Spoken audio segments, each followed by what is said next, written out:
South ఇండియాలోనే అతి తక్కువ ధరలకి రత్నాలనందించే ఏకైక సంస్థ 6JVR. హైదరాబాద్ నుంచి అమరావతి వెళ్ళాలనుకునే వాళ్ళకి ఇకపైన శుభవార్త. ఎందుకంటే విజయవాడ మీదుగా మళ్ళీ కృష్ణానది దాటి అమరావతిలోకి వెళ్లాల్సినటువంటి పని లేకుండా ఆంధ్రప్రదేశ్ ప్రభుత్వం తక్షణ చర్యలు చేపట్టింది. విజయవాడ వెస్ట్ బైపాస్కు సంబంధించినటువంటి బ్రిడ్జిని ఉపయోగించుకుని హైదరాబాద్ నుంచి నేరుగా అమరావతిలోకి రాకపోకలను ప్రారంభించేందుకు ప్రణాళికల్ని సిద్ధం చేసింది. ఒకసారి మనం ప్రణాళిక చూద్దాం.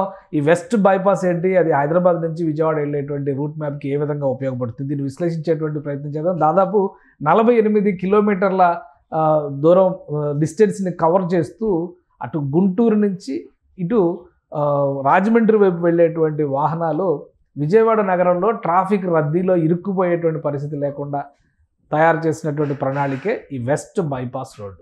అలానే ఈస్ట్ బైపాస్ ప్రణాళిక కూడా ఉంది. ప్రస్తుతానికి అది పెండింగ్లో ఉంది. వాస్తవానికి వెస్ట్ బైపాస్ ఈస్ట్ బైపాస్ కాకుండా అమరావతి ఇన్నర్ రింగ్ రోడ్డు పేరుతో విజయవాడ గుంటూరు మధ్య ట్రాఫిక్ రాకపోకలను నియంత్రించేందుకు అప్పట్లో చంద్రబాబు నాయుడు ప్రభుత్వం ఒక ప్రణాళికను సిద్ధం చేస్తే, అయితే జగన్మోహన్ రెడ్డి ప్రభుత్వం ఆ ప్రణాళికలన్నింటినీ పక్కన పెట్టేయడం, అమరావతిని పూర్తిగా పక్కనకు జరిపేయడంతో అవి ఆగిపోయింది. కేంద్ర ప్రభుత్వం national highway authorities of India ఆధ్వర్యంలో వెస్ట్ బైపాస్ పనులు ప్రారంభించింది. ఈ వెస్ట్ బైపాస్కి సంబంధించినటువంటి ఒక ప్రణాళికని మనం చూద్దాం.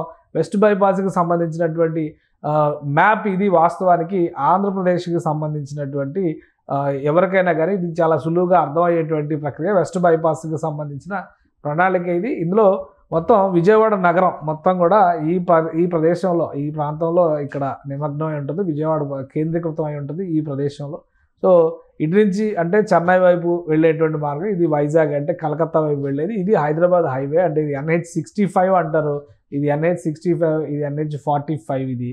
అయితే విజయవాడ నగరంలోకి వెళ్ళాలంటే ఒకటే ఒక్క రహదారి ఉంటుంది. ఆ ఒక్క రహదారి కూడా ఇది మాత్రమే కనిపిస్తుంది. ఈ రహదారిలో వెళ్ళేటువంటి క్రమంలో, ఈ రహదారిలో ఇక్కడ కనకదుర్గ వారధి అంటారు, కృష్ణానది పైనుంచి 2 బ్రిడ్జెస్ ఉంటాయి. ఈ బ్రిడ్జెస్ దాటుకొని విజయవాడ నగరంలోకి ఎంటర్ అయ్యి ఆ తర్వాత రామవరపాడు మీదుగా గన్నవరం రోడ్లో నుంచి ఇటు పూర్తిగా వెళ్ళేటువంటి ప్రణాళిక ఉంటుంది విజయవాడలో ట్రాఫిక్ మెయింటెనెన్స్. అలానే అటు నుంచి వచ్చేటువంటి వాహనాలు కూడా, ఇటువైపు నుంచి వచ్చేటువంటి వాహనాలు కూడా ఈ మార్గంలోనే వెళ్తాయి.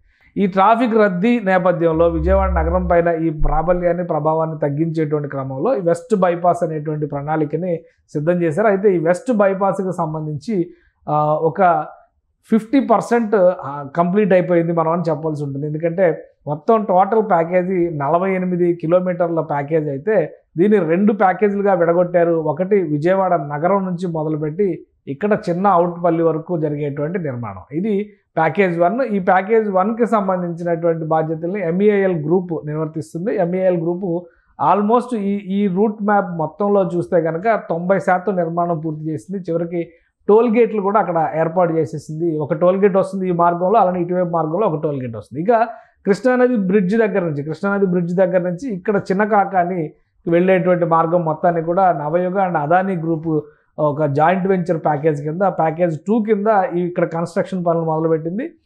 ముఖ్యంగా నవయుగ ఇక్కడ ఈ ప్రాజెక్టుకి సంబంధించినటువంటి వంతెనని, కృష్ణానది పైన 3 కిలోమీటర్ల మేర వంతెన ఉంటుంది. ఇది ఈ 3 కిలోమీటర్ల వంతెనని కూడా నిర్మాణం చేశారు. అయితే ఇటువైపు ఈ మార్గానికి సంబంధించినటువంటి రోడ్డుకి సంబంధించినటువంటి ఇతర పనులు మాత్రం కంప్లీట్ కాలే. సో మొత్తం మీద రాష్ట్ర ప్రభుత్వం కొన్ని సమగ్ర అధ్యయనాలు చేసిన తర్వాత తీసుకున్నటువంటి ఫైనల్ కన్క్లూజన్ ఏంటంటే, ఈ ప్రాజెక్టుకి సంబంధించినటువంటి ప్యాకేజ్ 1 దాదాపు పూర్తయింది కాబట్టి అక్కడక్కడ ఉన్న నిర్మాణాలు పెండింగ్లో ఉన్న నేపథ్యంలో మొన్న సంక్రాంతి సీజన్లో హైదరాబాద్ నుంచి వచ్చేటువంటి వాహనాలు, ముఖ్యంగా రాజమండ్రి వైజాగ్ వెళ్ళేటువంటి వాహనాలు ఇలా విజయవాడ నగరంలోకి రాకుండా రాజమండ్రి వెళ్లాల్సినటువంటి వాహనాలు, రాజమండ్రి లేదా ఏలూరు అటువైపు వెళ్ళేటువంటి వాహనాలన్నింటినీ కూడా ఈ వెస్ట్ బైపాస్ ఈస్టర్న్ పార్ట్ నుంచి రాకపోకలకి రాష్ట్ర ప్రభుత్వం ఏర్పాట్లు చేసింది. పోలీస్ యంత్రాంగం ఇక్కడ ఉన్నటువంటి అక్కడక్కడ కొన్ని గ్యాప్స్ ఉన్నాయి కన్స్ట్రక్షన్కి సంబంధించి, అయినా కానీ ఇక్కడ రాకపోకలకి అనుమతించారు. దీంతో విజయవాడ నగరం మీద హైదరాబాద్ నుంచి వచ్చేటువంటి రాకపోకలకు సంబంధించినటువంటి ప్రెషర్ పెద్దగా పడకుండానే రిలీఫ్ దొరికినట్టుగా అయింది. సో ఈ అంశాన్ని దృష్టిలో పెట్టుకొని రాష్ట్ర ప్రభుత్వం మరొక ప్రణాళికని సిద్ధం చేసింది. ఎందుకంటే ఇక్కడ నిర్మాణంలో ఉన్నటువంటి కృష్ణా బ్యారేజీ, ఇక్కడ కృష్ణా నది పైన కడుతున్నటువంటి బ్యారేజీ, ఆ తర్వాత వెంకటపాలెంలో వెంకటేశ్వర స్వామి గుడి, అంటే సీడాక్సిస్ రోడ్డు పైనుంచి కూడా, సీడాక్సిస్ రోడ్డు ఈ ప్రాంతంలో వస్తుంది. ఇది కృష్ణానది. ఈ ప్రాంతం మొత్తం కూడా ఈ బ్లూ కలర్లో ఉన్నదంతా కూడా కృష్ణానది. సో ఇక్కడ బ్రిడ్జ్ నిర్మాణం జరిగితే ఈ ప్రదేశంలో వచ్చేటువంటి మార్పులు చేర్పుల వలన జరిగేటువంటి ప్రధానమైనటువంటి అంశం ఏంటంటే ఇక్కడ వెంకటపాలెం దగ్గర వెంకటేశ్వర స్వామి గుడి ఉంది అమరావతి ప్రాంతంలోకి వస్తుంది. ఇది మొత్తం కూడా అమరావతి నగరం, అమరావతి ప్రాంతంలోకి వచ్చేటువంటి ప్రదేశం ఇది. సో ఈ అమరావతి ప్రాంతంలోకి వచ్చేటువంటి ప్రదేశాల్లో చాలా క్లియర్గా రాష్ట్ర ప్రభుత్వం తీసుకున్నటువంటి నిర్ణయం ఏంటంటే ట్రాఫిక్ రాకపోకలు అంటే నేరుగా ఆ వెంకటపాలెం బ్రిడ్జ్ కనుక దిగితే ఇక్కడ నుంచి వెలగపూడి సెక్రటేరియట్ ఈ ప్రాంతంలోనే ఉంటుంది కాబట్టి వెలగపూడి సెక్రటేరియట్ ఇటు నుంచి నేరుగా వెళ్ళడం ఈజీ. అదే హైదరాబాద్ నుంచి వచ్చేటువంటి వాహనాలు ఈ బ్రిడ్జ్ పై నుంచి ఇటు రాకుండా విజయవాడ నగరం వైపు వస్తే మళ్ళీ ప్రకాశం బ్యారేజ్ అంటే ఈ ప్రాంతంలో ప్రకాశం బ్యారేజ్ ఉంటుంది, ఇక్కడ కృష్ణా వారధి ఉంటుంది. ట్రాఫిక్ రద్దీని దృష్టిలో పెట్టుకొని ఇక్కడ నుంచి మళ్ళీ తిరిగి ఈ లోపలికి రావాల్సిన పరిస్థితి ఉంటుంది. సో అలాంటి పరిస్థితి లేకుండా ఉండడం కోసం రాష్ట్ర ప్రభుత్వం ఒక కీలకమైనటువంటి నిర్ణయం తీసుకుంది. బ్రిడ్జ్ వరకు పనులు దాదాపుగా పూర్తయ్యాయి అనేటువంటి సంకేతాలు వస్తున్నటువంటి నేపథ్యంలో రాష్ట్ర ప్రభుత్వం తీసుకున్నటువంటి నిర్ణయం ఏంటంటే ఈ రాకపోకలకు సంబంధించి ముఖ్యంగా ఇందులో వెళ్ళేటువంటి క్రమంలో ఈ బ్రిడ్జి ఇది మార్గం మనం ఒకసారి చూస్తే కనుక ఇక్కడ ఈ ఇప్పుడు రెడీ అయినటువంటి రహదారి వ్యవస్థను ఒకసారి మనం పరిశీలించి చూస్తే కనుక ఇది విజయవాడ దగ్గర ఉన్నటువంటి రోడ్ అంటే ఇక్కడ నుంచి గన్నవరం వైపు వెళ్ళేటువంటి వాహనాలు అవన్నీ కూడా ఇక్కడ నుంచి వెళ్తాయి. ఈ రోడ్డు ఈ రహదారి మార్గాన్ని మీరు ఒకసారి చూస్తే ఇది అర్థం చేసుకోవచ్చు. సో ఎలా అయితే ఈస్ట్ సైడ్కి యాక్సెస్ ఇచ్చి రాజమండ్రి, ఏలూరు అలానే విశాఖ వెళ్ళేటువంటి వాహనాలకి మళ్లింపు చేశారో అదే తరహాలో అమరావతికి వెళ్ళేటువంటి వాహనాలకి ఇదే బ్రిడ్జ్ దగ్గర నుంచి కృష్ణా బ్యారేజ్ పనులు దాదాపుగా పూర్తయినటువంటి సంకేతాలు ఉన్న నేపథ్యంలో ఇక్కడ నుంచి ఆ వాహనాలను నేరుగా అమరావతిలోకి అనుమతించాలనేటువంటి ఆలోచన రాష్ట్ర ప్రభుత్వం చేస్తున్నట్టుగా తెలుస్తుంది. ఇదే కనుక సాకారం అయితే అమరావతి నగరంలోకి వెళ్ళేటువంటి క్రమంలో దాదాపు 20 నుంచి 35 కిలోమీటర్ల దూరం కలిసి వచ్చేటువంటి అవకాశం ఉంది హైదరాబాద్ నుంచి అమరావతి ప్రాంతానికి వెళ్ళాలనుకునేటువంటి వాహనదారులకి.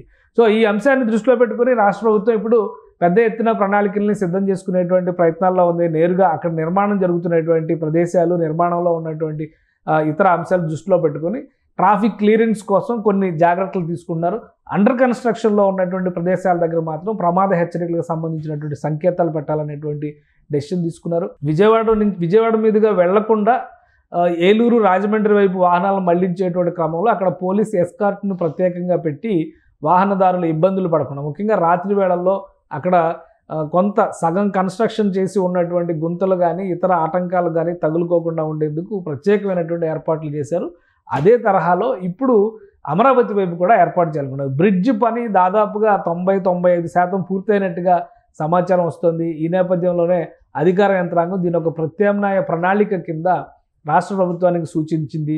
హైదరాబాద్ నుంచి అమరావతికి రాకపోకలు కూడా ఎక్కువగానే ఉండేటువంటి అవకాశం ఉంటుంది కాబట్టి ఈ రహదారిని వీలైనంత వేగంగా పునరుద్ధరించి దానికి అక్కడ అవకాశం కల్పించాలి. ఇది ఒక రకంగా చెప్పాలంటే ఇది పూర్తిగా కొత్త మార్గం అవుతుంది. ఈ కొత్త మార్గాన్ని వీలైనంత వేగంగా వినియోగంలోకి తీసుకురావాలని ఆంధ్రప్రదేశ్ ప్రభుత్వం ప్రయత్నాలు చేస్తుంది. ఇదే జరిగితే విజయవాడ నగరంలో ట్రాఫిక్ రద్దీ సమస్య చాలా వరకు తగ్గుతుంది. అలానే గుంటూరు నుంచి ఎయిర్పోర్ట్కి వెళ్ళాలనుకునేటువంటి వాళ్ళు ఈ రహదారి నుంచి వాస్తవానికి ఈ రహదారి మొత్తం కన్స్ట్రక్షన్ కంప్లీట్ అయితే కనుక చిన్నకాకాని నుంచి పూర్తిగా కృష్ణా బ్యారేజ్ కొత్తగా కట్టబోయేటువంటి ఈ మార్గంలో వెస్ట్ బైపాస్లో కట్టబోయేటువంటి బ్యారేజ్ మీదుగా గన్నవరం ఎయిర్పోర్ట్ సమీపానికి వెళ్ళడానికి అవకాశం ఉంటుంది.